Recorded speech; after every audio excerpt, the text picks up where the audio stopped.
where we're at, man, has been a real one, and helped me come into the league and welcomed me with open arms and showed me the ropes to this whole thing. So can't tell you how grateful I am for him. It's happened in my life, and to be here with him. So forever grateful for Trey. Obviously, in terms of the situation, like happy for him that he's able to go into a good situation, and we all feel like it's a good fit. But at the end of the day, man, I can't say how thankful I am to have played and been a teammate with Trey. Did you get to see Trey today? What kind of conversations have you had with him the last couple of days? Yeah, I saw him, out by the locker, the weight room before the game and stuff. He was out there talking to some guys, and I was able to go over and just tell him, that I love him, and like I said, how appreciative that I am of him. Everything that he's done for obviously myself and the team. So told him that I'm really happy for him and excited to see what he does, man, with his opportunity and his career in the NFL. So excited for him. How did he seem? His spirits were good. He was. Obviously, I feel like there was some just talking to guys and the relationships that he had with guys. Like you could tell, like man, like this I'm moving on kind of thing. And so a bunch of guys, man, like everyone in this locker room has his back, and so everyone was dapping him up, hugging him, loving on him, and everything. But to sort of see that, obviously it's tough seeing one of your buddies, leave.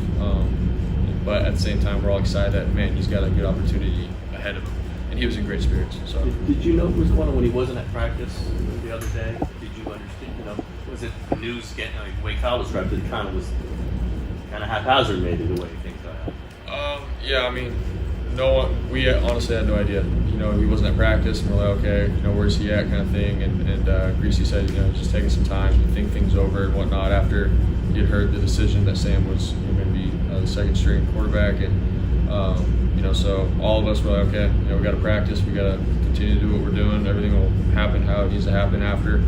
And then Trey was back in meetings, ready to roll, expected to play in the game, and then the news broke clearly when we were all in the locker room getting ready for the game. So none of us had an idea of what was going on. So. Brock, were you aware of just how divided it seems like the whole quarterback conversation has been this offseason? And did you and Trey, or you and Sam, or you and Brandon ever have any dialogue about that in the outside world?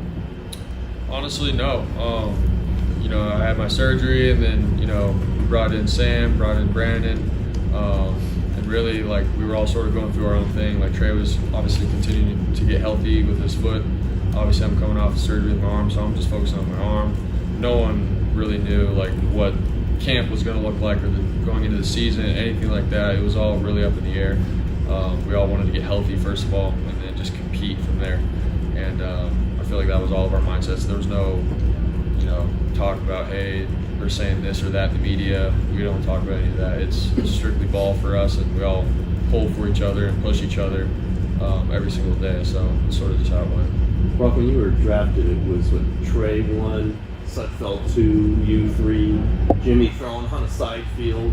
Then it was Trey and Jimmy and you, and then it was Jimmy and you. Does it hit you just how volatile this all has been in the last year or so? I mean, that's a lot of stuff in about a year. Yeah, I mean, it's just sort of goes to show you, man, like you're in the NFL, positions and how everything looks, the depth chart, it all can change overnight, just obviously depending on what happens, situations and stuff. But, for me, it's like, how can I be present? How can I be where I'm at? Not trying to get wrapped up in, he's first, second, third, whatever.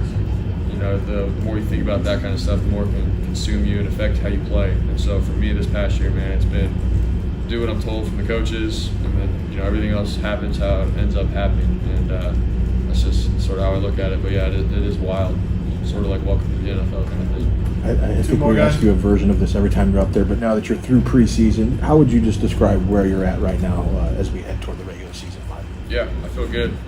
Obviously excited to get rolling for Pittsburgh, and to have everyone, be able to play on the field at the same time, with Christian, George, Debo, Viet, everyone, have Trent out there as well. So it's something that we're all looking forward to, really excited about it. Felt like camp has been, pretty solid the last couple of weeks, and, we're, like I said, man, we're ready to get this thing rolling. Do you feel 100% recovered and back to normal? Yeah, I do. Did Trey say anything like in terms of wishing the team well and how you guys would do? Yeah, he said he's obviously going to be pulling for us and watching every step of the way, but you know, it was more like us being appreciative of everything that he's done for us. So yeah, that's the conversations that we had. So far, do you feel any survivor's remorse?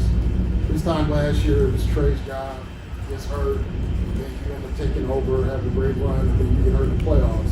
When you come back, you're the man. Do you feel any remorse that this time, a year ago, this team was the man and now he's gone? I mean, at the end of the day, I try to just do my job, do what I'm told, you know, as a quarterback. It's not like I come in here and go, all right, I'm going to try to beat this guy out, this guy. It has nothing to do with that. It has everything to do with, you know, this is what I've been called to do in life. As a quarterback, I'm going to come in, do my job, and, you know, some situations happen. It sucks how, you know, Jimmy got hurt, Trey got hurt, things happen like that. But at the same time, like, it's how the NFL is. And so, no hard feelings. I love Trey, and I want nothing but the best for him. All right, thanks, guys. Sam's right here.